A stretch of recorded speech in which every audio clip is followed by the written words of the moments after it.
você vai ver ao longo desta série, e em especial neste programa, que sempre a matemática e a arte estiveram juntas. O homem fez arte usando matemática. O homem construiu matemática observando as artes, o senso estético. Esta beleza, por alguma razão, em algum lugar, foi seccionada. Hoje há quem pense assim, nossa, um programa de matemática e arte, o que uma tem a ver com a outra? Tem muito. Tanto é que hoje o artista que faz arquitetura precisa da matemática para calcular. O matemático, ao criar teorias, no fundo faz uma análise. E elas têm que ser belas, além de úteis. Arte e matemática. O matemático e o artista andam de mãos dadas.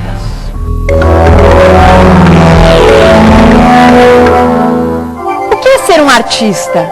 O que é ser um matemático? Será que o trabalho de um artista e de um matemático são muito diferentes? O matemático puro, enquanto matemático puro, é uma espécie de artista. Ele cultiva um certo tipo de beleza e a finalidade básica do matemático é construir certas estruturas matemáticas, espaços a várias dimensões, novos tipos de números, analisar esses números e demonstrar resultados, teoremas, proposições, verdades a respeito dessa estrutura. A melhor maneira que eu vejo certas coisas é através da imagem. Então eu tento chegar com imagens para fechar essas ideias.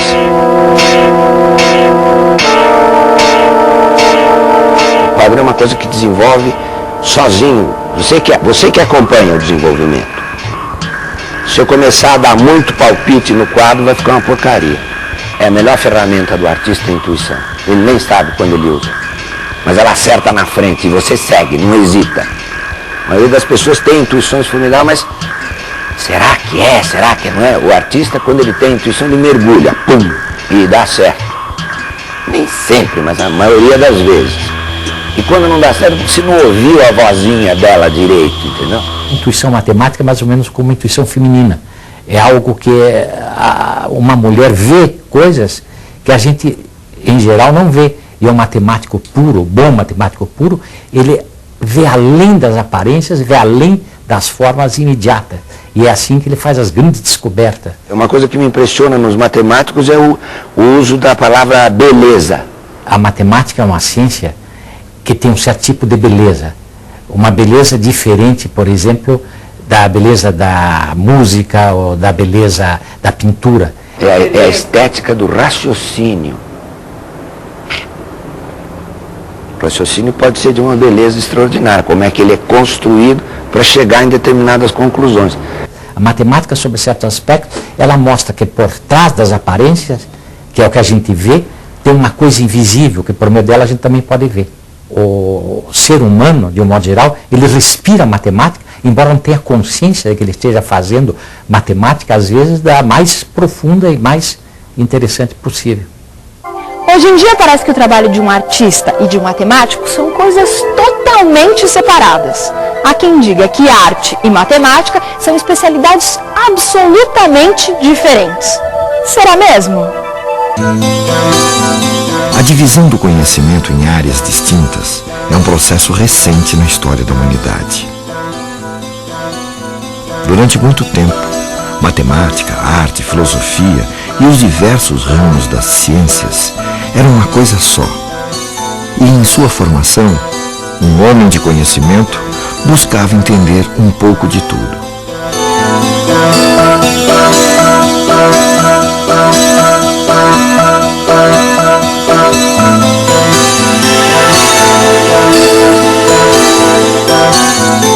Era o caso do grande Leonardo da Vinci. Ele ficou mais conhecido como pintor por conta de algumas obras geniais que produziu. Qual o quadro mais famoso do mundo? São vários quadros famosos. Por exemplo, Mona Lisa, né? Pra mim é Mona Lisa. Mona Lisa. Sei lá, Mona Lisa.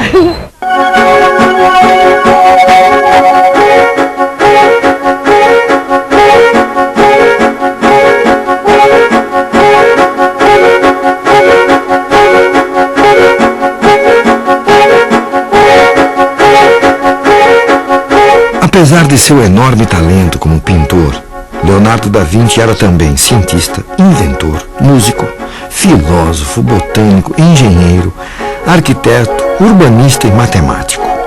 Seu interesse pela matemática foi estimulado pela amizade com um monge franciscano eminente matemático, Luca Pacioli.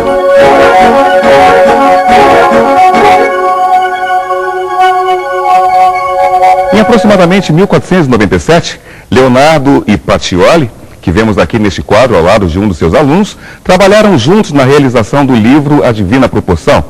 Pacioli elaborou e demonstrou sistemas matemáticos baseados em modelos clássicos para atingir a beleza ideal, e o livro foi lindamente ilustrado com desenhos de Leonardo da Vinci.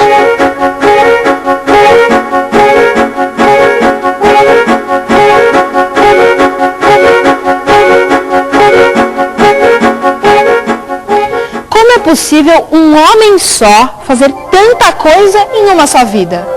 O que sabemos sobre Leonardo da Vinci são informações registradas por ele em cadernos de anotações. São quase 5.000 páginas que contêm pesquisas sobre o corpo humano, elementos de animais da natureza, dispositivos mecânicos, fenômenos elétricos e uma infinidade de coisas. Ele dissecou mais de 30 cadáveres para entender como funcionavam os músculos e as articulações. E foi um dos primeiros a estudar os mistérios do crescimento da criança no ventre materno. Leonardo estava muito à frente de seu tempo e inventou uma série de dispositivos e máquinas que só puderam ser fabricados muitos anos depois, como uma máquina voadora que ele projetou estudando o voo dos pássaros e insetos. Tudo isso era objeto de sua incessante pesquisa e seria a base de sua arte. A exploração da natureza era para ele um meio de conhecer o mundo.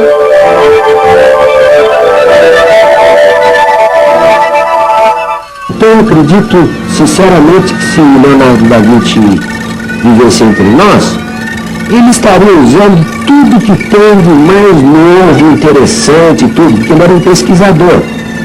Quando você pensa que aquela Santa Ceia lá em Milão não está seca até hoje, porque ele fez uma mistura lá experimental e os restauradores é que pulam para tentar manter aquilo como patrimônio da civilização, né?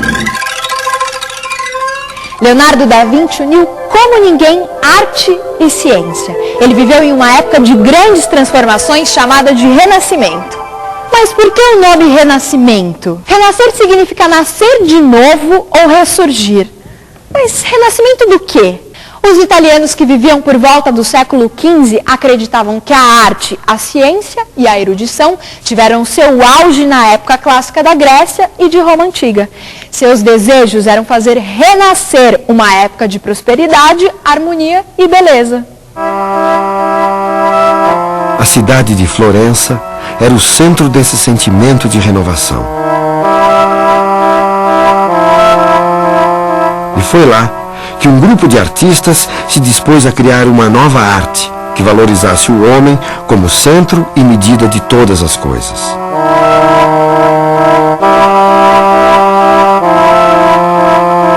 O líder desse grupo de jovens artistas foi um arquiteto, escultor, pintor e erudito chamado Filippo Brunelleschi. Ele foi convidado a trabalhar na conclusão da Catedral de Florença.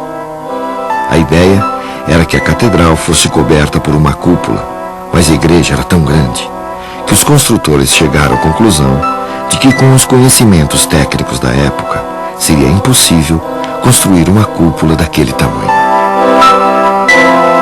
Brunelleschi viajou para Roma e estudou as ruínas de templos e palácios. Seu objetivo não era copiar a arquitetura clássica, mas usar suas formas livremente para criar novos modos de harmonia e beleza.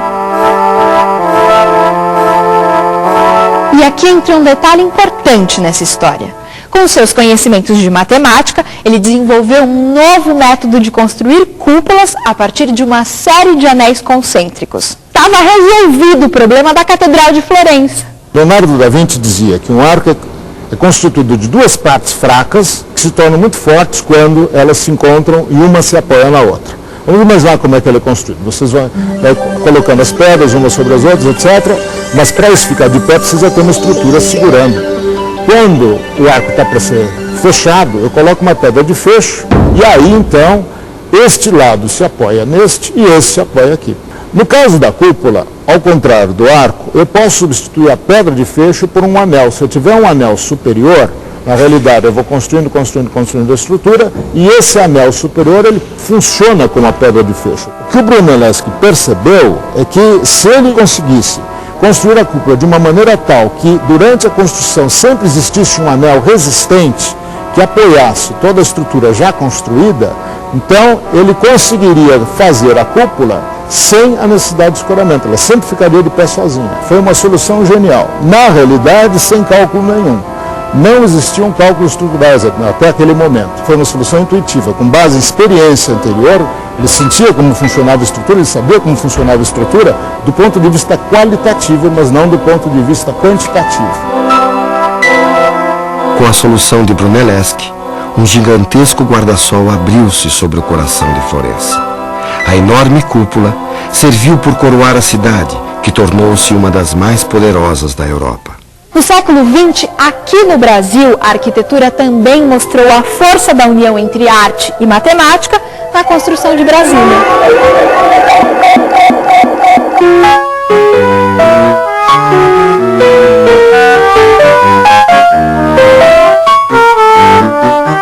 A cidade foi concebida pelo urbanista Lúcio Costa e os edifícios projetados por Oscar Niemeyer, um dos mais importantes arquitetos do século XX, com obras famosas em vários lugares do mundo. Em Brasília, Niemeyer usou de criatividade e imaginação para conceber edifícios diferentes de tudo que já havia sido feito em arquitetura no mundo.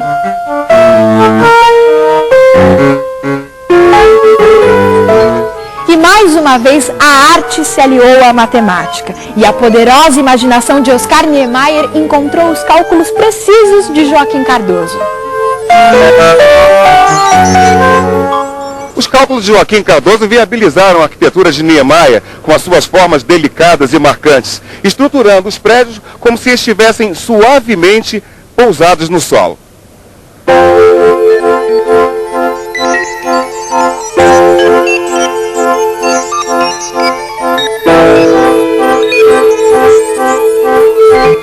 Essa relação arquitetura e matemática é uma relação muito importante, muito bonita. Não existe arquitetura sem forma, né? E esse limite da forma é possível de se conseguir com a matemática. Então cabe a nós mostrar a ele o que ele precisa para transformar aquele sonho numa realidade.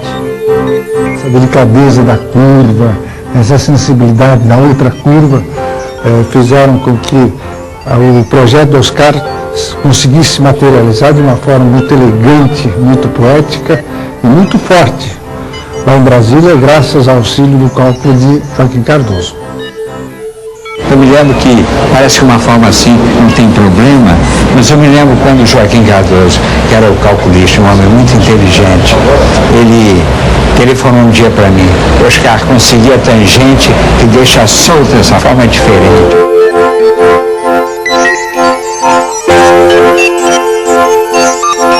Fiz, por exemplo, as colunas do Palácio do Planalto assim.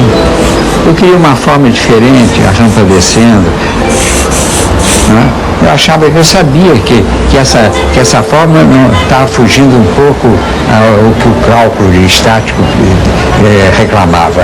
Mas eu queria uma forma diferente, eu queria que Brasília fosse qualquer coisa assim nova.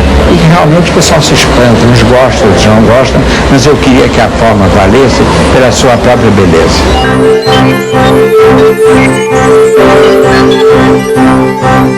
De tão inovadora, Brasília foi consagrada como patrimônio cultural da humanidade e é hoje uma referência universal de nossa civilização.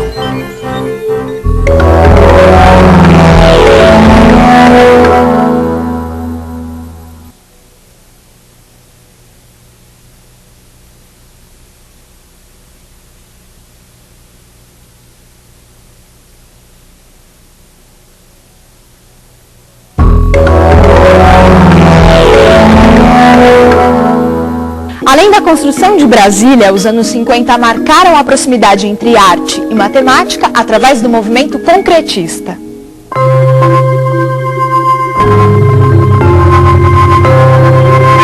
Brasil vivia naquela época uma fase de desenvolvimento industrial, com a produção de bens de consumo em larga escala e a chegada das fábricas de automóveis. Eram tempos de crescimento e euforia. Impulsionado pela agitação na sociedade, o movimento concretista se empenhou em inovar a produção artística, buscando uma nova linguagem visual associada à estética industrial. Como eram os trabalhos concretistas? Qual a relação entre arte e matemática no concretismo?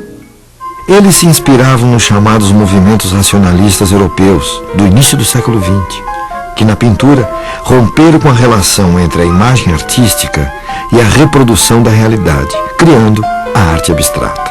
E na arquitetura, buscaram racionalizar e uniformizar as cidades e as casas com suas formas geométricas elementares. Mas os concretistas dos anos 50 estavam integrados a um movimento contemporâneo a eles, liderados por Max Biel, artista suíço, que participou da primeira Bienal de São Paulo em 1951 e influenciou muitos artistas no Brasil e na América Latina. Max Biel pregava que é possível desenvolver uma arte que expressasse conceitos matemáticos abstratos em termos concretos. Em alguns quadros, os concretistas exploram linhas que se desenvolvem em círculos repetidos, deslocados ligeiramente do centro em aparência dinâmica. Em outros, eles trabalham na oposição entre círculos e retas que acabam gerando superfícies cheias, resultantes deste encontro. Os quadros concretistas são arranjos entre os elementos da estrutura matemática e valores ópticos que os tornam perceptíveis.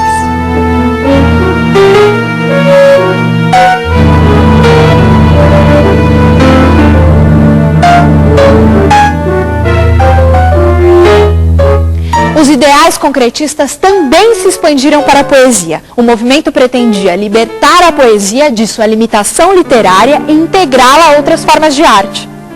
Atrocado capacausti, duplelasti feriferofuga história, loco lubrimendi múltiple organi periodi plasti publi, rapa reciprorusti saga simplite na vela vera viva, unívora, cidade. City, cité. Atrocado capacausti, duplelasti Haroldo de Campos, Augusto de Campos e Décio Pinhatari foram os líderes da poesia concretista brasileira. Nígia, fingers, ser, digital, tentativa, grifo, links. O movimento pregava a substituição do verso descritivo pela associação de palavras a partir de uma disposição espacial. Quando Zolanguezou, Vidia, la sera, sorella, so only, lonely,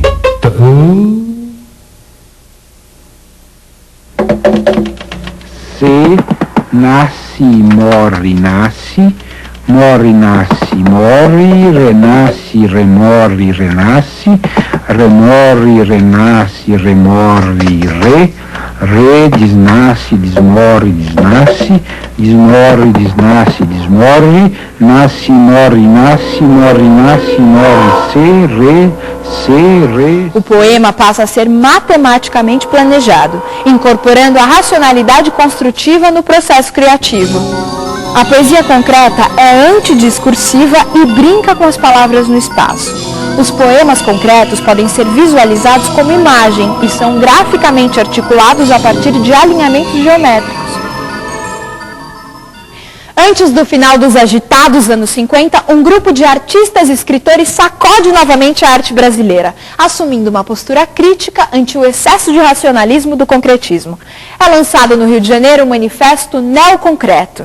O neoconcretismo foi a crítica a esse mecanicismo concretista, o mecanicismo da arte concreta, em favor de uma arte agora existencial, de uma arte ainda assim geométrica, mas de uma geometria viva, de uma geometria pulsante, que teria a ver exatamente com a vivência, com a existência.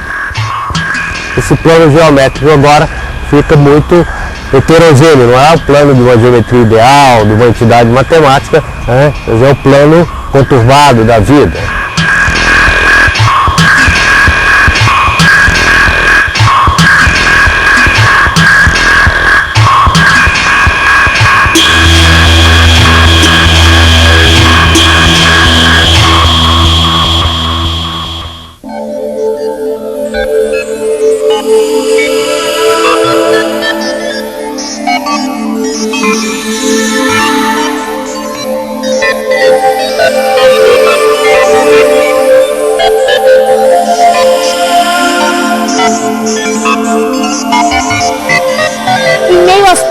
Básicas da Arte, Valdemar Cordeiro começou a investigar, em 1968, o uso da tecnologia na arte, partindo para a exploração criativa do computador. Pintor, paisagista, arquiteto e teórico, Valdemar Cordeiro era uma personalidade polêmica e marcante. Juntamente com matemáticos das universidades de São Paulo e de Campinas, realizou trabalhos pioneiros usando modelos matemáticos para transformar imagens por meio do computador.